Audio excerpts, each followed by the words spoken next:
अस्सलाम वालेकुम। Sports floor के क्रिकेट स्पेशल के साथ मैं हूं दानिश अनीस। पाकिस्तान और न्यूजीलैंड के दरमियान इस वक्त कराची में पहला टेस्ट मैच जारी है। चौथे दिन का खेल हो रहा है इस वक्त और चौथे दिन भी न्यूजीलैंड की पहली इनिंग जारी है इस वक्त। और अब न्यूजीलैंड की स्ट्रैटेजी क्लियर लग रही है। वो इतना टारगेट पाकिस्तान को देना चाहते हैं कि पाकिस्तान उसी को चेज डाउन करने में स्ट्रगल करे और मैच न्यूजीलैंड की टीम जीत सके। इस वक्त तक न्यूजीलैंड ने 122 रन की लीड हासिल कर ली है और 6 विकेटों के नुकसान पर 560 रन बना लिए हैं। इस वक्त केन विलियमसन 163 रन पर क्रीज पर मौजूद हैं, जबकि इस सोदी 52 रन पर क्रीज पर मौजूद हैं। एक्सपर्ट ओपिनियन के लिए हमें ज्वाइन किया हुआ है टेस्ट क्रिकेटर सिकंदर बख्त ने।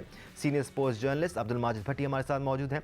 Senior sports journalist programme score के एंकर पर्सन सैयद याहिया हुसैनी ने हमें ज्वाइन किया हुआ है और senior sports journalist Aliya Rashid भी हमारे साथ मौजूद है। भट्टी साहब, कल से काफ़ी बातें होती आई हैं पाकिस्तान की परफॉर्मेंस को लेकर, बट एक बार फिर एक ऑर्डिनरी पिच है जहां पर बॉलर्स के लिए कुछ भी नहीं है। वहां पर अगर आपको चांसेस मिलते हैं और वो गिर जाते हैं तो ये फिर नेले पे दहला हो जाता है। पाकिस्तान के लिए एक और बुरा टेस्ट मैच चल रहा है ये। जी हाँ दानिश, बिल्कुल पाकिस्तान की बॉलिंग लग रहा है कि इस पिच पे तो बिल्कुल ऑर्डिनरी बॉलिंग है और जो मौके निकले अनफॉर्चुनेटली पाकिस्तान की टीम ग्रैब नहीं कर सकी। खासतौर पर एक बार 13 रन पर केन विलियमसन को अंपायर ने आउट दिया, वो डिसीजन तब्दील हो गया, नॉट आउट करार दिए गए।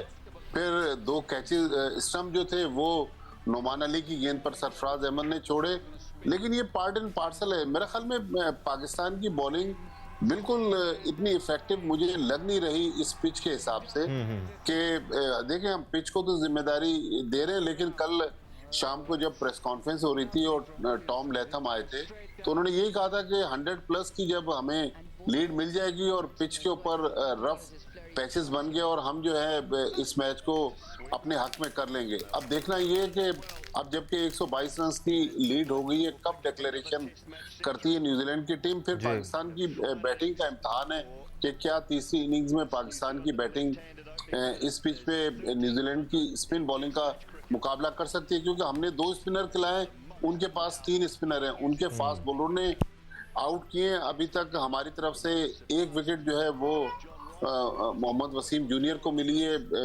मीर हमजा विकेट नहीं ले सके। लंच से पहले एक पॉट बिहाइंड थे एच सोडी, लेकिन उस वक्त पाकिस्तान के पास रिव्यू खत्म हो गया और अंपायर ने उन्हें नॉट आउट कोई भी चीज़ इस वक्त पाकिस्तान की फेवर में चल नहीं रही है बेसिकली। भट्टी साहब सही कह रहे हैं आप। सिकंदर, बॉलर जिस तरह स्ट्रगल कर रहे हैं, नाइटमेयर है किसी बॉलर के लिए डेब्यू करना इस पिच पर इन कंडीशंस में, और किसी भी एंगल से किसी एक बॉलर को राइट ऑफ नहीं किया जाना चाहिए, वरना फिर फ़ायदा नहीं है उसके साल साल डोमेस्टिक क्रिकेट खेलने का। नहीं, मैं यहाँ पर जो प्रीवियस क्रिकेट बोर्ड जो था, जो अभी तो सिटी साहब का गया, उससे पहले रमीज़ राजा का था, मैं ये सोचने में मसरूफ़ हूँ। मैं सोच रहा हूँ, मैं जब भी मैच देख रहा होता हूँ बेचारे बॉलर्स ख्याल है कि वो सोच क्या रहे थे इस पिच को बनाने के, मतलब उनका आइडिया क्या था इस पिच को देखकर। इसलिए कि उन्होंने एक तो 2 उनके स्पिनर हैं, ठीक है ना, आपने स्पिनिंग ट्रैक भी नहीं बनाया, इतनी स्लो स्पिनिंग ट्रैक है कि इसमें कुछ भी नहीं है। शुरू के दिन जो स्पिन हुआ था बड़ा सा, वो सिर्फ गिलाहट की वजह से, जो मॉइस्चर होता है अर्ली मॉर्निंग, वो हुआ था। तो I don't have any clue कि मुझे कोई बताए कि उनका आइडिया क्या था। क्या इतने बड़े एक्सपर्ट्स वहाँ मौजूद हैं कि क्या एक अच्छी बैटिंग विकेट, या चले बैटिंग तो है ये, कोई टर्निंग विकेट बना देते। मैं मानता हूँ हमारे पास पेस अटैक नहीं है, हमारे पास हसनैन है जो कि नहीं खेल रहे, पता नहीं किधर है, हारिस अनफिट हैं, ये सारे कुछ, आपके पास बॉलिंग अटैक ही नहीं है। आप अगर अभी ऑस्ट्रेलिया चले जाएँ तो आपके पास क्या है, शाहीन है, Haris not fit yet for the 4-डे मैच, उसका नाम क्या, हसन अली भी स्ट्रगल कर रहे हैं, आपके पास फिर वो रह गया नसीम शाह, वो भी अनफिट हैं। तो आपके पास अनफिट लड़कों की तादाद ज़्यादा क्यों हैं लड़के अनफिट? मतलब आप कहें कि सिर्फ 4 ओवर की क्रिकेट खेलते हुए वो अनफिट हो जाते हैं, तो कमाल है भाई ऐसी फिट क्रिकेट के ऊपर। तो मुझे नहीं पता कि ये पिच किस लिए बनाई गई थी, किस चीज़ के लिए बनाई गई थी, इसका मकसद क्या था। ये इंपॉर्टेंट डिस्कशन है आलिया। मैं आपकी तरफ आता हूँ। होम टीम का प्रोग्रेटिव होता है आलिया कि वो किस किस्म की पिच बनवाना चाहते हैं। आपको लगता है कि हमारी तरफ से ही, हमारी टीम की तरफ से जो अहकाम दिए जा रहे हैं पिच क्यूरेटर्स को, वही सही नहीं है, या फिर ये पिचें अब ऐसी हो गई हैं कि इनका कुछ नहीं हो सकता? हो क्या रहा है, मसला क्या है? बिकॉज अब इंग्लिश सीरीज़ में भी हमने देखा पिचें बिल्कुल डब्बा थी और यहाँ पर भी पिच हमें बिल्कुल ही फ्लैट नज़र आ रही है। आलिया ठीक है, हमारी कोशिश होगी माली से दोबारा रब्ता कर सकें। या सेम सवाल आपके लिए, बिकॉज आप पीसीबी के कॉरिडोर्स में काफ़ी खबरें रखते हैं। आपकी नज़र में क्या हो रहा है? क्या प्लान सही नहीं दिया जा रहा टीम की तरफ से, या फिर क्यूरेटर्स प्लान जो दिया गया है उसको फॉलो नहीं कर पा रहे?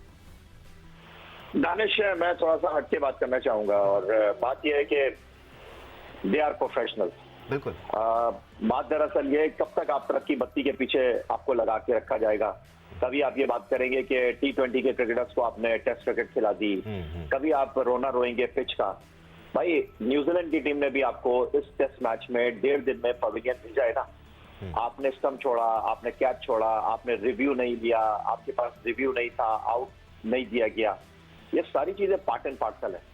बात दरअसल यहाँ पर यह है कि अच्छा लगे या बुरा लगे, आपकी टीम सिलेक्शन, पिच को आप कब तक दोष देते रहेंगे? आपकी टीम सिलेक्शन के ऊपर सबसे बड़ा क्वेश्चन मार्क है। सलमान अली आगा अगर एक ऑलराउंडर की हैसियत से खेल रहे हैं तो वो नंबर 7 पर बैटिंग करने के लिए क्यों आते हैं? दूसरी बात यह है कि अगर सलमान अली आगा एक ऑलराउंडर की हैसियत से खेल रहे हैं तो सलमान अली आगा ने इंग्लैंड के खिलाफ 3 टेस्ट मैचों की 4 इनिंग में फिर 12 ओवर डाले।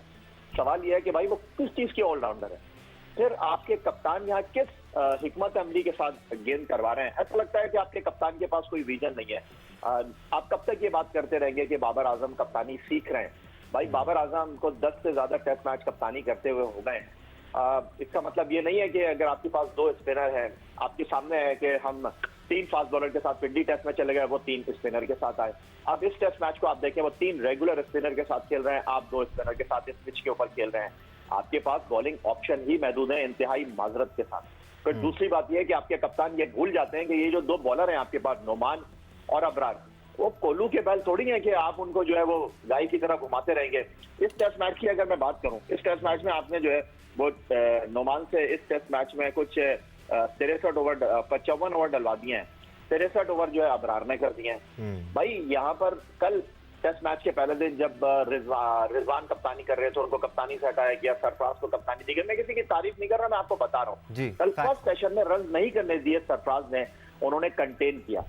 फिर बाबर आए और एक एंड से उन्होंने नोमान को लगा दिया, एक एंड से उन्होंने अबरार को लगा दिया। मोनोटनस हो गई। बैट्समैन भी समझ जाता है कि भाई कहाँ गेंद डालेगा, कहाँ नहीं डालेगा। इस टेस्ट मैच में आपने, चलें ठीक है, आपके पास फ्लू की वजह से दस्तयाब नहीं है सलमान अली आगा, आप आउट ऑफ द बॉक्स तो कुछ करें ना यार। आप यहाँ पर कुछ नया करना पड़ेगा, फील्ड प्लेसमेंट को चेंज करनी पड़ेगी। 6 चौके मार दिए थे हैरी ब्रोक ने, आप यहाँ उनसे बॉल करवा लेते। जो नहीं लिखा हुआ ना कि आप उनसे बॉलिंग नहीं करवानी, थोड़ा बहुत आउट ऑफ द बॉक्स करने की कोशिश भी की गई। या बाबर आजम ने भी 4 ओवर कल कराए, but nothing was working for Pakistan. Alia, मैं आपकी तवज्जो भी उसी तरफ लेके जाना चाहूंगा। जब सरफराज अहमद कप्तानी कर रहे थे, 78-79 ओवर्स हो गए थे न्यूजीलैंड के, केन विलियमसन मौजूद थे क्रीज पर, 2 विकेटें गिरी थी न्यूजीलैंड की। उस वक्त पुरानी बॉल चल रही थी, बाबर आजम उस वक्त ग्राउंड में नहीं थे, और उसी पुरानी बॉल से फिर नोमान को विकेट मिली। बाबर के अंदर आते ही पाकिस्तान ने नई बॉल ली और वहां फिर रन बनने का सिलसिला शुरू हुआ, तो वहां नई बॉल ली जानी चाहिए थी। अगेन हम निट पिकिंग कर रहे हैं, बट ये छोटी छोटी चीजें लार्जर कॉन्टेक्स्ट में वैल्यू रखती हैं। आलिया, बिल्कुल रखती हैं, और समटाइम्स तो ऐसे लगता है कि बाबर बिल्कुल जो है एक स्टैटिक किस्म के कैप्टन है, बिल्कुल प्रोडिक्टेबल है। कोई out of the box type की कोई फील्ड पोजीशन आपको नजर नहीं आती। भाई, स्पिनर जो हैं वो you run out of ideas. जब आप इतनी लंबे स्पेल्स करते हैं, उंगलियां उनकी डैमेज थक जाती हैं, मोटिवेशन गायब हो जाती है। तो अब आपके पास जो रिसोर्सेज हैं उसके अंदर ही रह के आपने करना है। मगर उसके लिए भी आप कुछ ना कुछ तो सोचते हैं ना, कोई थिंकिंग प्रोसेस करते हैं कि यार हम टेस्ट मैच खेल रहे हैं। पहले तो दानिश, मुझे जरा 1 मिनट दीजिएगा। मैं अपने आप को एक बहुत ही बदनसीब किस्म की क्रिकेट लवर समझ रही हूँ। मैं पूरी कौम को इस वक्त रिप्रेजेंट करते हुए कह रही हूँ कि इस मुल्क में इंटरनेशनल टॉप की 3 टीमें आपके मुल्क में आ रही हैं इस साल, ठीक है? और आप हमारी कंडीशंस देखिए, हमारा होमवर्क देखिए, हमारी टीमें देखिए, हमारे क्रिकेट बोर्ड को देखिए। माशाल्लाह यार, थोड़े दिन और इंतजार कर लेते हैं। यानी कि ये दुनिया मजाक उड़ा रही है कि इस प्रोसेस के अंदर जब टीमें, इंटरनेशनल टीमें आपके पास आई हुई हैं, तो आपके चेयरमैन चेंज हो रहे हैं, आपके कॉन्स्टिट्यूशन चेंज हो रहे हैं। आप देखें तो सही, क्रिकेट पर किसकी तवज्जो है?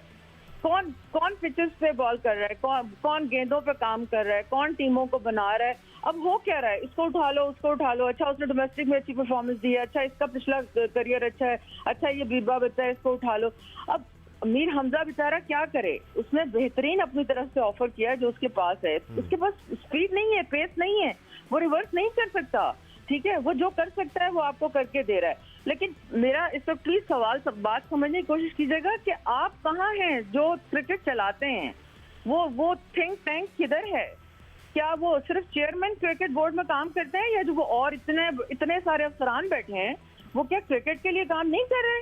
मतलब ये क्या हो रहा है? ये किस किस्म का, हमारी क्रिकेट किधर जा रही है? मुझे समझ नहीं आ रही। इंग्लैंड आ गई आपके पास, ऑस्ट्रेलिया आ गई, 17 साल के बैरियर टूट गए, कितने हम लकी हैं, वो टीमें आई, इसके पीछे काम हुआ है, वो सारे क्रिकेट बोर्ड जो आए उन्होंने काम किया है। लेकिन पॉइंट ये है कि गेम को आप किधर लेके जा रहे हैं और क्या करना चाह रहे हैं? नफरत हो गई है ये टेस्ट मैचेस देख के, कि दिल नहीं चाह रहा टेस्ट मैचेस ये देख, कौन देखेगा यार? उससे बेहतर है आप ऑस्ट्रेलिया एक तो फ्लैट पिचेस बन रही हैं आलिया, ऊपर से पाकिस्तानी टीम कोशिश करके भी आउट क्लास हो रही है। पब्लिक को लाने के लिए कोई काम नहीं कर रहा। कैसे आएगी आलिया पब्लिक भी इस किस्म की टेस्ट मैचेस के लिए? बड़ा मुश्किल हो जाता है पब्लिक का भी बाहर निकलना, और फिर जब आप गाड़ी कहीं और खड़ी करते हैं और आप 4-5 किलोमीटर वॉक करके ग्राउंड की तरफ जाते हैं और फिर आपके पास टिकट हो भी तो आपको दोबारा टिकट लेने का कहा जाता है। भी और नालायकी है। जी बिल्कुल। सिकंदर, हम ये जो बॉलर्स की बात कर रहे हैं जिनकी दुर्गत बन रही है, अभी यार ये वाला बॉल देखो, अभी जो इसने किया है बेचारे वसीम ने, सरफराज के बाद 6 टिप्पे खाकर गए, उसने वो बाउंस करने की कोशिश की थी। मैं इसी तरफ आ रहा हूँ सिकंदर, आप क्या क्रिटिकली एनालाइज कर सकते हैं? क्या आप मीर हमजा को राइट ऑफ कर देंगे इस टेस्ट मैच के बाद? क्योंकि इससे पहले पाकिस्तान की क्रिकेटिंग हिस्ट्री में हमने काफ़ी दफ़ा ऐसे देखा है, कोई एक बॉलर आता है जिसको बड़ी मुश्किल से चांस दिया जाता है, वो अपना केस लड़ता है डोमेस्टिक में, फिर उसको मौका मिलता है पाकिस्तान में खेलने का, उसको एक फ्लैट पिच मिलती है और फिर उसको बाहर कर दिया जाता है। यार ये जुल्म है। वैसे मैं खुद एज अ फास्ट बॉलर मैं सोच रहा हूँ कि अगर मैं खेल रहा होता इधर तो मेरा हशर क्या होता। यानी कि आप कुछ कर ले इस पिच के ऊपर, बेचारा रिवर्स स्विंग कर करके थक गया, वो उसके 2-4 बॉल बहुत ज़बरदस्त गए हैं मीर हमजा के। एक तो उसको निक भी हो गया था, उसके पास रेफर नहीं था, सो बैड। मतलब है कि मेरे हिसाब से उसको दोबारा चांस मिलना चाहिए, अच्छी जगह पे मिलनी चाहिए, चीज़ों को तब्दील करना चाहिए। जो क्रिकेट का जो बेड़ा गर्क हुआ है वो हुआ है नए पाकिस्तान से। देखा जाए तो देखें, हमारी क्रिकेट को श्रिंक कर दिया, हमारे जो टॉप के प्लेयर हैं मुल्क से बाहर खेल रहे हैं। ये सारी चीज़ें आप सोचने की है ना कि क्यों खेल रहे हैं बाहर।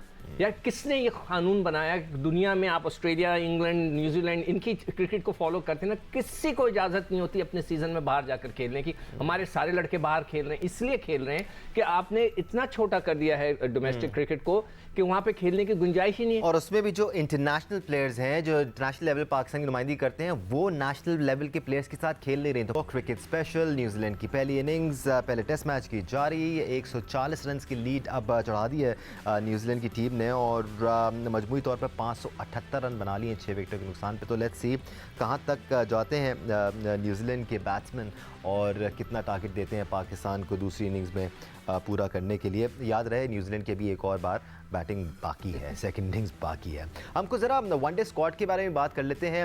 21 प्रोबेबल्स का ऐलान किया गया था, जिसमें एक और नाम मोहम्मद हसनैन का शामिल किया गया, और ये कहा गया कि हम मिसअंडरस्टैंडिंग हो गई थी और वो नाम हम भूल गए थे। बट 22 प्रोबेबल्स के नाम अब जारी कर दिए गए हैं। फ़खर जमान इस स्क्वाड का हिस्सा नहीं है। जी बिल्कुल, कहा जा रहा है कि वो अनफिट हैं, जबकि कुछ और ख़बरें भी आ रही हैं कि वो पाकिस्तान कप में हमें शायद खेलते हुए भी नज़र आएँ। तो काफ़ी सारे इफ्स एंड बट्स हैं। मोहम्मद नवाज़ के साथ साथ खुशदिल शाह और नसीम शाह भी इस स्क्वाड का हिस्सा नहीं होंगे। अगर हम ज़रा स्क्वाड पे नज़र डाल लें, ओवरऑल जो नाम सामने आए हैं उसमें टीम के साथ सरफराज अहमद भी प्रोबेबल्स में शामिल नहीं हैं। बाबर आजम इस टीम की कप्तानी करेंगे, मोहम्मद रज़वान उनके वाइस कैप्टन होंगे, शादाब खान भी इस टीम का हिस्सा हैं, अब्दुल्ला शफीक, इब्रार अहमद को मौका दिया गया है, आमिर जमाल को शामिल किया गया है, हारिस रऊफ़ हैं, हसन अली का भी नाम आया है प्रोबेबल्स में, एहसानुल्लाह को शामिल किया गया है, और एक बहुत खुशाइन शमूलियत इसमें कासिम अकरम की भी है, जिन्होंने डोमेस्टिक सीज़न में बहुत ज़्यादा रन किए हैं, T20 में भी रन किए हैं, वनडे में भी रन किए हैं, और फिर फर्स्ट क्लास में भी रन किए हैं। So that's really good addition.